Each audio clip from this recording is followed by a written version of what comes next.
Hi everyone, Day here bringing you another episode in the Great Ace Attorney Chronicles. What I really and truly love about this game the most is the ever-changing title screen background. It's a nice touch and it looks amazing. Maybe even phenomenal is the word for it. It's cool. So since we just spoke to the defendant and we haven't actually gone into the court or anything, it's really cool and a nice touch that they kind of seem to show you what location you're in. So we're gonna load up. I did wind up saving the game at this particular spot. I know I have a whole bunch of save files and you're probably like, why?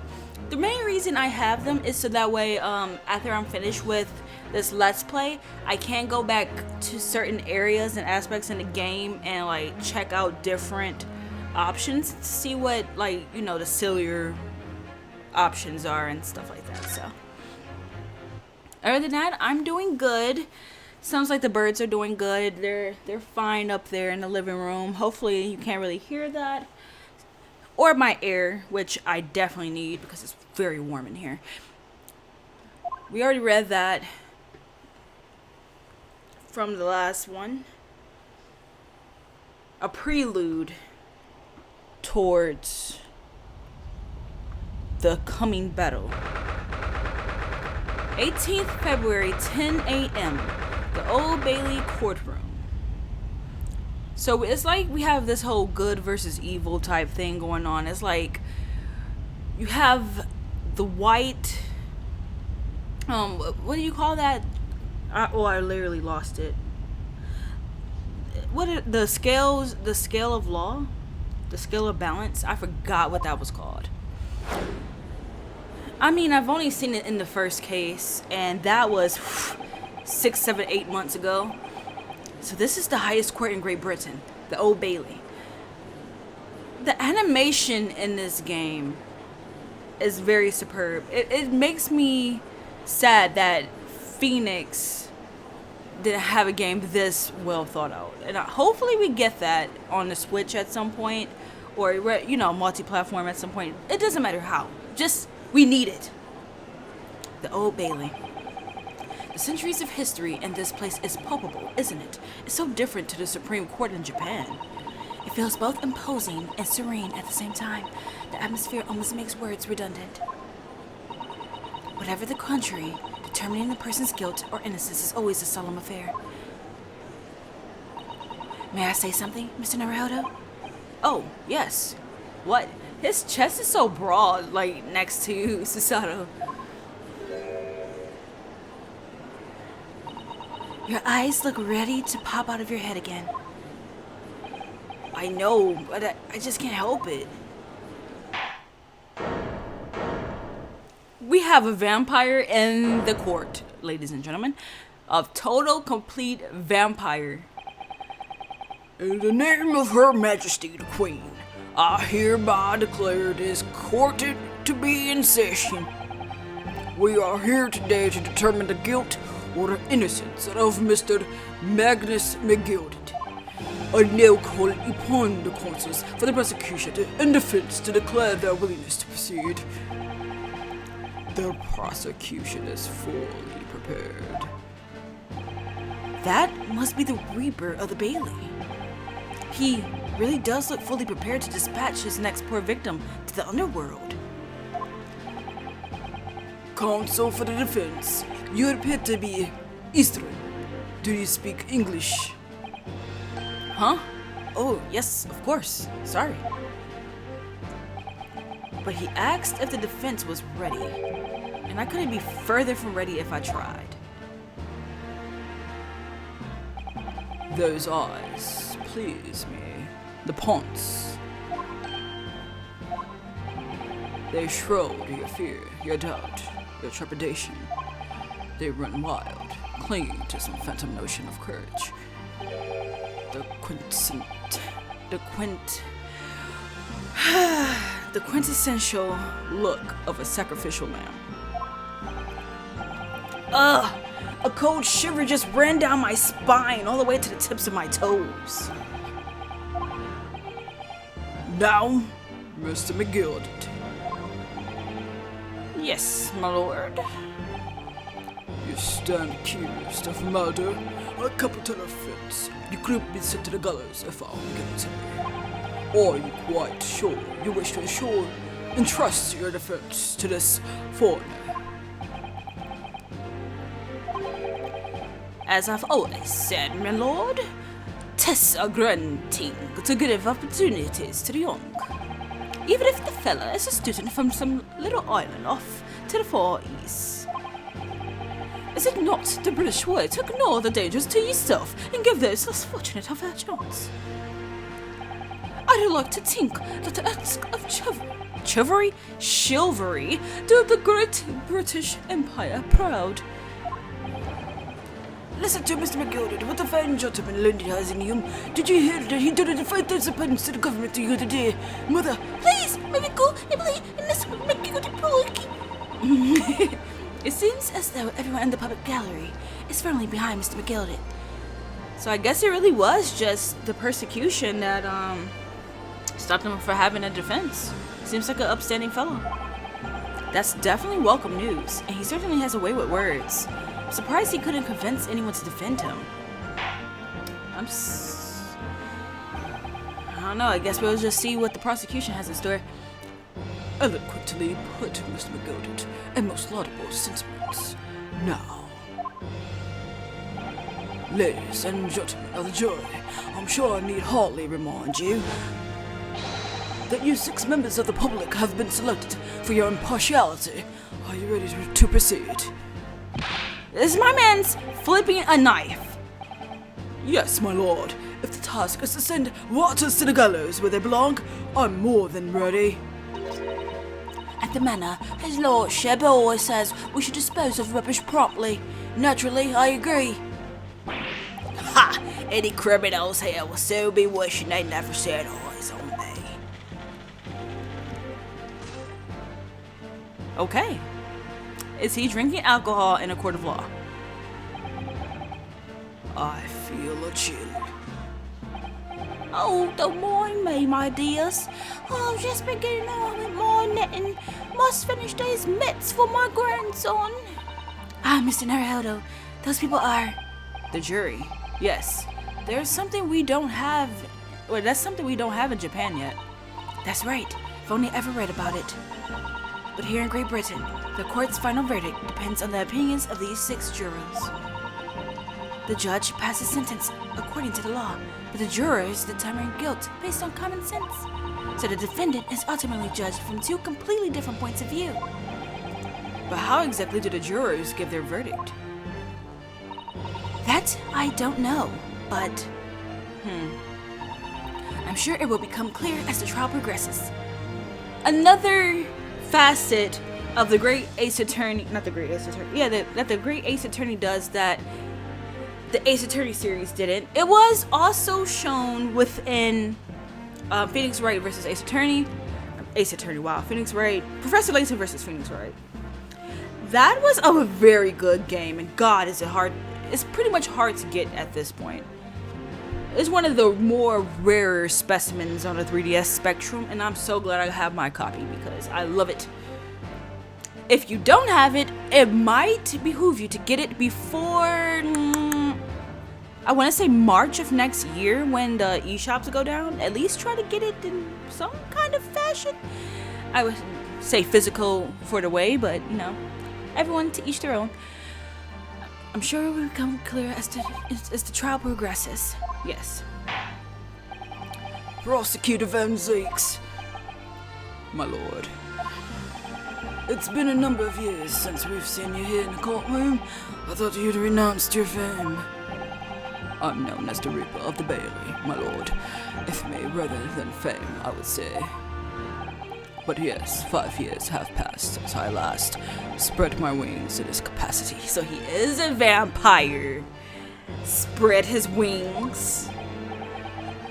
So what brings you back? Is there some change in circumstance of which the courts should be aware?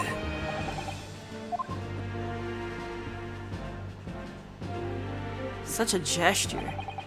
I leave that to your imagination, my lord. So the Reaper has been out of action for 5 years? Why did he have to choose today of all days to make a comeback? Good, fair points and questions. Don't lose heart, Mr. Naruto. Of all days for him to make a sudden reappearance out of retirement would be today. As you wish, sir. The court nevertheless welcomes your return. Now then, opening statements, I think. A summary of the case, if you please. Certainly, my lord. As your lordship is aware, this is a case of overwhelming simplicity. We must be the only ones in here who aren't aware because we have no information, no guiding.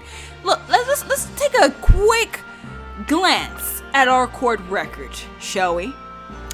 Susato's only 16? I didn't realize that.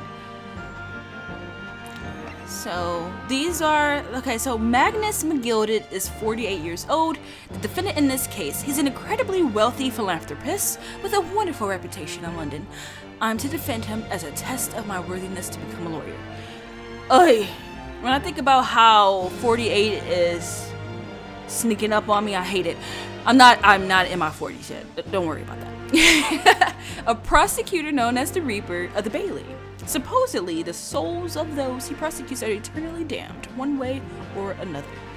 Look at him. I wonder how many people have a crush on this crazy vampire dude who just emerged from retirement after 5 years. The incident took place in the late evening, 3 days past. The hour was some minutes after 10. The victim was a maker of building bricks, known in the community as Thrice-Fired Mason. Sorry? Thrice? Thrice. He was a very accomplished craftsman. The bricks he fired were said to be almost indestructible.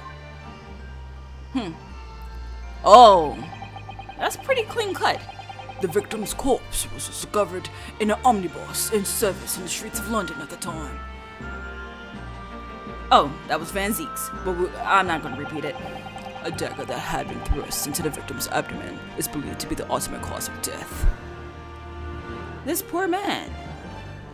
Stabbed straight clean through the stomach. Here's the autopsy report from the investigating medical officer at Scotland Yard. Thank you, Consul. I shall accept that in the photograph as evidence. Please, pass it over. I needs it. A report prepared by the Scotland Yard coroner. It gives the cause of death as internal hemorrhaging as a result of a single stab wound to the abdomen. The photograph of the crime scene has been entered into the court record. A photograph of the victim taken on the omnibus. The knife in his abdomen is clearly visible, but his face is partly obscured from view by an old crooked hat. And one further item of evidence. The prosecution wishes to submit these as well. And these are... Good lord! Is that blood, Consul? Yes, my lord. Seized by a policeman who arrived at the scene. These gore-soaked gloves were taken from the hands of the accused when he was arrested. What? Mr. McGildit's gloves had blood on them? Well, okay, yep, it's clean cut, short case. He's guilty. Guilty! He's probably not guilty. We always have to climb up from the murk and the much and all the black and the blue. Okay, I know I was barely speaking English there, but it's just,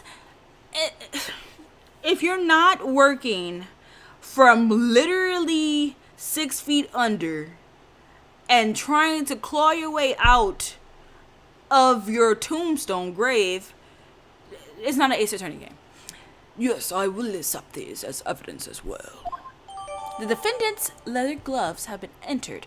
The leather gloves the defendant was wearing at the time of the incident, there is a blood stain on the right glove. Blood stain on the right one. How did I get into this? I'm back into a corner before I've even started. When I think about that, that's cute. Not like that, but just, yeah, we were thrust into this. Continuing. According to the driver of the omnibus, there were only 2 passengers traveling inside his vehicle at the time. Only 2? Obviously, one of those passengers was the deceased brickmaker Mr. Mason. How are we gonna figure this one out? The other There's only 2 of them. was the accused, Magnus Mcgildit. Well, rather dang unique circumstances to say the least. Defendant, what say you? Well, of course. I have no recollection of such a thing. What? Mr. McGilded? To be sure, I rode the omnibus that evening. But whenever I'm in a carriage, I'm taken with a fierce tiredness, and I always succumb to it. Are you claiming to have been asleep? Test the motion of the carriage, my lord. Lilting so it is, and when I opened my eyes again, 'twas was a desperate sight before me, the body of a man I'd never laid eyes on before in me life. Now I ask yous, what good-hearted soul wouldn't wish to help a fellow bleeding from the stomach? I wasn't about to start worrying about me gloves now, was I? I reached out to give the man a hand. So the blood got onto the gloves then, after the man had been killed. Unfortunately, that statement of the driver's is only the beginning. What? That's not all of it? There were multiple witnesses to the precise moment at which the brickmaker was fatally stabbed. What is she writing? A novel? Order! Order! Order! When the killing took place, only the victim and the accused were inside the carriage, and there were witnesses to the crime. This is not just a case of compelling evidence. It's the nail in the coffin for the accused. Thank you, Consul. The circumstances of the crime have been made quite clear. I think we will hear testimony from these witnesses first of all. Your wish is my command. Okay, he's just a genie out here, not just a vampire. Bailiff, bring the witnesses in at once. Okay, so we get witnesses too. Seriously? Witnesses, your names and occupations. My name is... Well, everyone calls me Beppo. I drive an omnibus in the East End. Bruce Fairplay, I'm banker in the city. My name's First. Lady First. I make hats for gents. Let's begin by confirming the facts. 3 days ago, at a short time after 10 o'clock in the evening, all of you present in the stand were in the omnibus and witness to the aforementioned incident. Is that correct? Yes, sir. Quite right. Yes, sir. That's right, sir. Very well then. Let's proceed to your formal testimonies, please. Each of you will tell the court precisely what you saw. Witness testimony. So we don't just have witnesses, we have jurors too. There's a lot of people at play. A lot of characters at play in this game. What the witnesses saw? It was the last bus of the evening, so I have few customers. I remember it well. The victim and the man accused of killing him were sat next to each other inside the bus. Then, out of the blue, the accused just reached over and plunged a knife right into his goods. How did y'all see this? That's right, he stabbed him. I screamed I did, couldn't help it. As soon as I heard the scream, I stopped my bus. And then I saw it too. So he didn't see the moment of the incident. To keep that in mind. An ambiguous testimony, I must say. Exactly, my lord. These men witnessed the incident in the omnibus with their own eyes. Not the driver. I'd like to ask a question, if I may. Yes, Consul? Well, this testimony makes absolutely no sense to me whatsoever. Why not? Well, the incident took place inside a moving carriage, didn't it? As has been clearly stated from the outset, yes. Well, in that case, how could those two witnesses possibly have seen what happened? At least his hands are a little bit more firm than they started off with. There's no way they could have seen the inside of the moving carriage.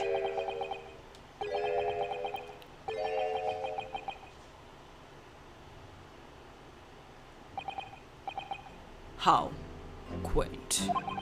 I'd read that civilization in the eastern island nations was a good century behind our own. Rude. I can see why people said that they didn't think this game would get localized. But you're here in London yourself. Are you really so ignorant about our omnibuses?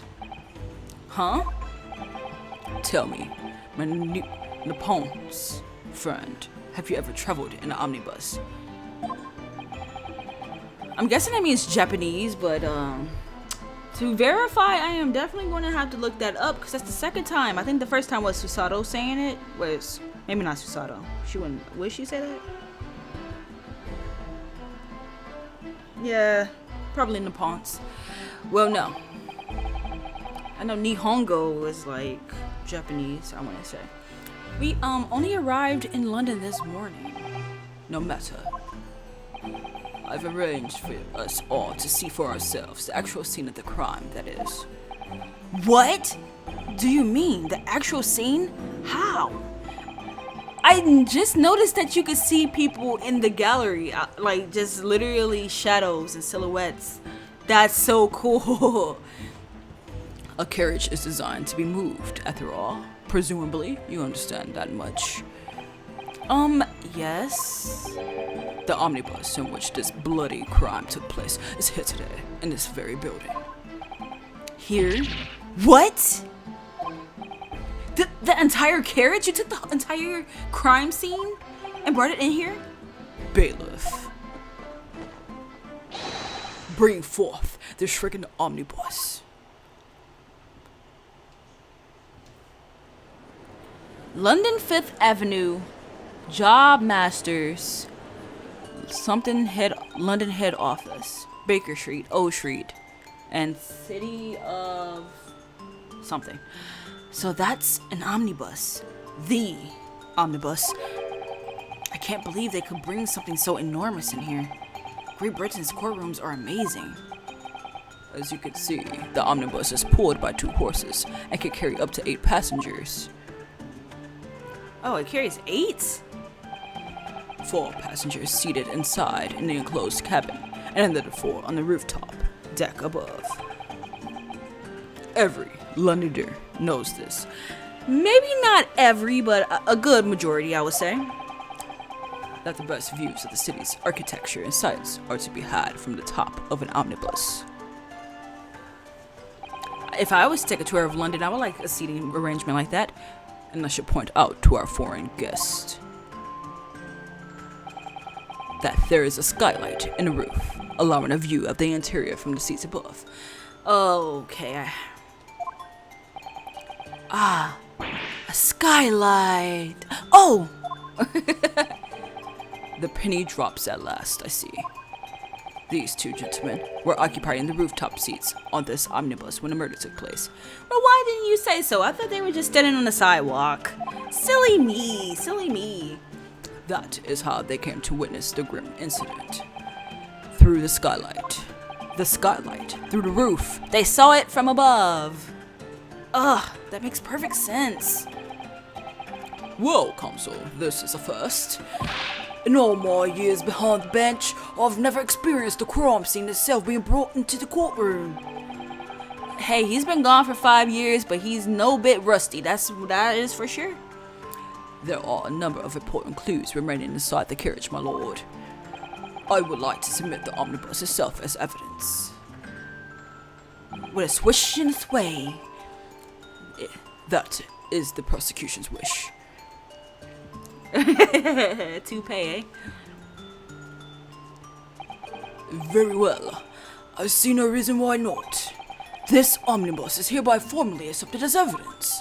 The omnibus itself has been entered into the court record. The 8-seater omnibus that was the scene of the crime. There were passengers both inside the carriage and on the roof deck that night. I can't believe it. The entire crime scene entered as evidence? Yes. Great Britain is simply extraordinary. I could help myself a lot by giving that omnibus a thorough examination, seeing as it's here. Oh, we could just walk around and examine it? Let us continue with the proceedings then. Your cross-examination, Consul. Pray, don't expect this Nipponese stray to understand. I really need to figure out how to say that because I feel like it's rude not to. Let me see.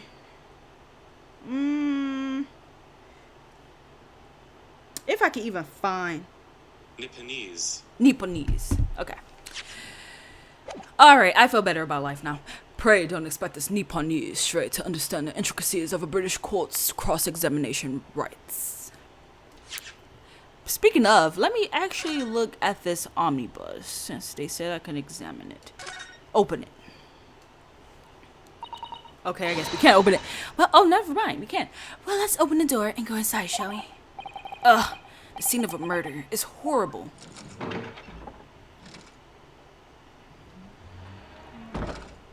Okay, wow, did we just shut the door behind? Yes, we did. Okay, we can look up here. Let's examine this from inside. It's quite a large skylight, isn't it? Yes, quite large enough to afford a good view into the cabin from the roof deck. And there doesn't appear to be a handle or catch of any description. So I suppose it can't be open from inside the cabin at least. It can't be open from inside the cabin. Okay. So someone from outside could open it though, I suppose. That's a poster for the great exhibition that's due to start 6 months from now. There's a lot of focus being drawn to the Crystal Tower, the centerpiece of the whole exposition. Ooh, the Crystal Tower. It's under construction already, I believe. People all over London must be fizzing with excitement at the prospect of such a grand event. Okay. Let's look here. Oh, is this a drawer? This seat has a handle, it seems. Wow. This looks like all sorts of equipment that might be needed to keep the omnibus running. Feeding tubs, tools to repair wheels, blankets, horseshoeing tools. So it's a storage compartment for the coachman to keep his things, it seems. There doesn't seem to be any space for passengers to stow their luggage, though. That's for sure. Well, I don't imagine it will be very convenient for that purpose anyway. If that's the case, well, I guess that's everything for that. I didn't mean to leave. Oh, no. Yeah, let's go inside. I didn't. Wow. I mean, you left faster than you go in. That's for sure. Okay, let me look at this one. Is this one openable? The seat has a handle, it seems. Is this a different one or the same one? Darn it, it was the same one. Okay. Okay, this is a different. Oh, yeah, there's a whole blood stain on this one. That's the poster for the great exhibition that's due to start in 6. Wait, I read that one. Darn it, darn it, darn it, darn it, darn it. Okay, let's just check out the blood stain. Not sure how I missed that the first time. That's blood that soaked into the seat. The victim's, obviously. Yes, and that seat would be clearly visible from the roof deck. Would you really stab somebody in full view of the other passengers like that, I wonder? Well, it was after dark. And there was a lamp on in here, so perhaps the culprit couldn't see anything outside through the skylight. Whichever way you look at it, it doesn't seem like it was a planned attack. So something during the conversation, maybe? Okay, I guess that's everything in here. At least for the time being, we could actually back out. Can we get on the roof? Let me just try clicking on something. Okay. So this is the roof deck of the omnibus. Oh, you must have a wonderful view of London streets from up here. So people sit all the way up here on a bitter winter nights with the cold air rushing past them, and they have to pay money to do so? Ugh, I can't imagine how cold it must feel. That just made me think of something horrible. Can you imagine being dragged around the city in the freezing cold as a punishment? Perhaps that is the real price you paid to stay out late. And that's that? Okay, I guess we can look up like this. Because I want to look at this from the outside. You can certainly see inside the carriage through this opening, that's for sure. Yes, and there's a lamp in the enclosed cabin. So I'm sure the witnesses would have been able to see quite clearly. That's not good for us. And, the seats? Maybe? So this is the roof deck of the... Is this... Yeah, we just read that. So I guess that's everything? I can't think of anything else. Does that say Phoenix Wright? Omnibus? What? So is this where never mind. It's just an English cameo. They're using Japanese names in this game, so. Okay, the leather gloves. We didn't examine these either. Let's just check this out. This is definitely blood, isn't it? Not the most pleasant sight to be confronted with on our first day in London. Well, nothing would come of grumbling now. No. By the way, is Mr. McGilded right-handed? Yes, I believe so. He was toying with a coin in his right hand a little earlier. Yes, I remember that. Ha. Pity. If only he'd been left-handed. I think blood on either glove would be fairly incriminating. Really. Doesn't really matter. Okay, let me just double check. Okay. Nothing to see there. I didn't really want to bring up the magnifying glass. There's no reason to. Okay, victim. Name, thrice fired Mason male, age 54, occupation brickmaker. Time of cause of death, 15th of February, 10 p.m. through 11 p.m. Stabbed once in the abdomen with a knife whilst journeying in the omnibus. Died due to internal hemorrhaging resulting from the trauma. Okay. Alright then. We can continue. For now, we can continue. Take a deep breath. Alright. My first cross-examination in a British court. Focus, Ryunosuke. Focus. That looks amazing. What the witnesses saw. It was the last bus of the evening, so I had few customers. I remember it well. Hold it! We'll press all the statements, no reason not to, unless they tell me not to. Yes, I think it was sometime after 10, wasn't it? Oh yes, sir. That's right, sir. Yes, ever so cold. It was, sir, for freezing effect. And you have 4 passengers on board at the time, is that correct? Yes, that's right, sir. Not all traveling in the same parts of the bus. Of course, though, no. There were no other passengers when the incident took place. No one alighted, for example. You're quite right with this, sir. No other passengers like that. No, none. So nobody fled the scene of the crime, then? I have to say, the boss sits on that building he does. Every evening, the last bus of the day. But I do wonder sometimes if it's altogether worthwhile. Yes, so sorry to say. What do you mean by that? Well, what with it being so cold and everything, and only making 20 pence on the run, you see. Yes, I spend that much at the pub on the way home just trying to warm up again. The victim and the man accused of killing him were sat next to each other inside the bus. Sat next to each other. And you saw them through the skylight in the roof of the carriage. That's right. When you sit up on the rooftop deck, the windows right there at your feet. So I guess he must have been sitting in that one. There was a lamp on the inside, so I had a pretty good view. Fairplay, is that his name? Fairplay. The two of them were wearing hats, and I couldn't exactly make out their faces.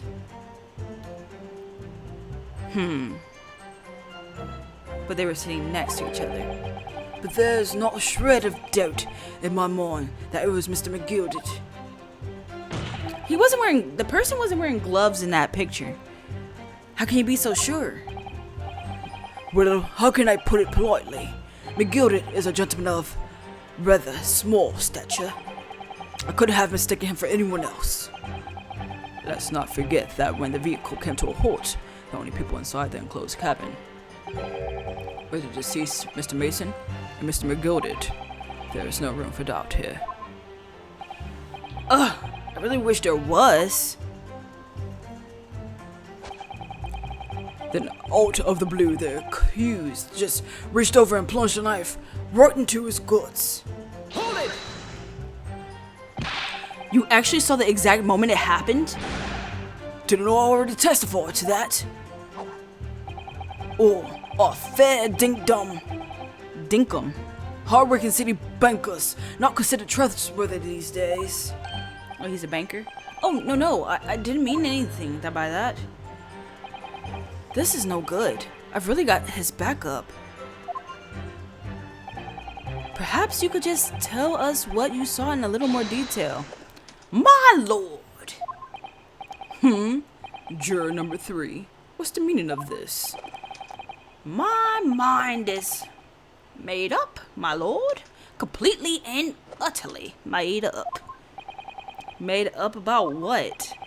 I don't like the stinking rich. Never have. They are always up to something or other that they shouldn't be. Every one of them. And that little leprechaun of a man is no exception. Well, he can't fool me. He's already giving his verdict? Is this because, I pressed the wrong point?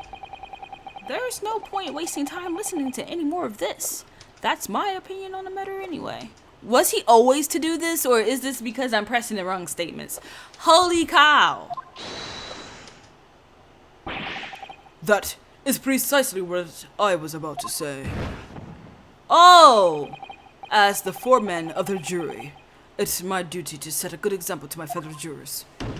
Oh, snap. I messed up. Oh no. What the? What is happening here? Let me see. Yes, it seems that's how the members of the jury give their verdicts.